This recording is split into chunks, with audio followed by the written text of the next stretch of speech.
A new decade brings with it a new R1, and although this one is not the full ground-up redesign it was back in 2015, the 2020 edition is still the most significant update since. Wrapped in all new bodywork that looks very much like the YZF-R1 MotoGP weapons of Maverick Vinales and Valentino Rossi, the base model R1 and the carbon fiber-clad YZF-R1M get the same mild engine mods across the board, like shorter intake ports, new fuel injectors, larger exhaust port cooling passages, and new cam profiles. The fork gets a slightly softer spring and reduced preload on the shock, and new for this year is the cableless Yamaha chip-controlled throttle, where the throttle opening is detected by a magnet sensor at the twist grip, and that information relayed to the throttle valve motor itself. The base model gets the same electronics as the R1M and the 6-axis IMU, with the same lean angle sensitive traction, slide and wheelie control systems, engine brake control, launch control, up and down quick shifter, and 4 different power modes.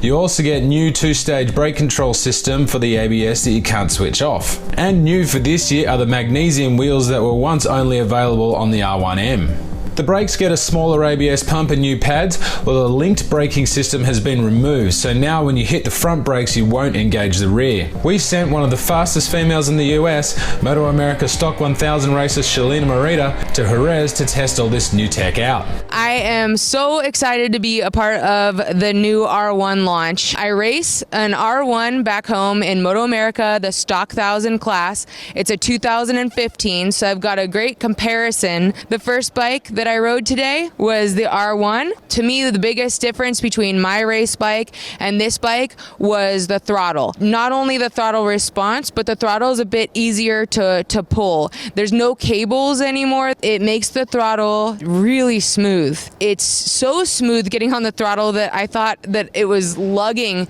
getting out of the corners, and I was like, come on, and then I realized, oh, I'm in a big wheelie. And so I was stoked on that because the wheelie control on my bike is a bit more choppy, and so the wheelie control on this thing is butter smooth, and also it gets out of the corners so well that you don't realize how much you're accelerating. The whole bike, all in all, seemed really smooth to me. The handling seemed great. The traction control on this bike, the bike would get loose, but it didn't get so loose that it was like felt uncontrollable. It felt super smooth. The bike just kicked in at the right times, and I was able to just continue around the corner. One of the things about the R1 that I felt were left to be desired was the braking. I would immediately change the brakes on this bike. I wanted more grip from it. I would also change the tires. I would like more grip from the tires. So those are a couple of the not so fantastic things, but there was a lot of great benefits to that bike. Then I got to hop on to the R1M. The R1M gets the new Öhlins MPX pressurized chamber fork and ERS shock, the first production machine to do so, both of which are fully adjustable via the interface on the dash. Like the base model R1, the R1M spring rate has been reduced, with the rear preload increased by 4 mil for the base setting. Importantly, gas pressure in the fork has been reduced to stock cavitation. Those are the little air bubbles that form in the oil after repeated use, and that helps maintain more consistent damping and better feedback. The semi-active system works in conjunction with a new algorithm that uses input from the ECU's various components, including the 6-axis IMU, brake pressure, throttle position, power modes, traction and wheelie control to adjust the suspension in real time.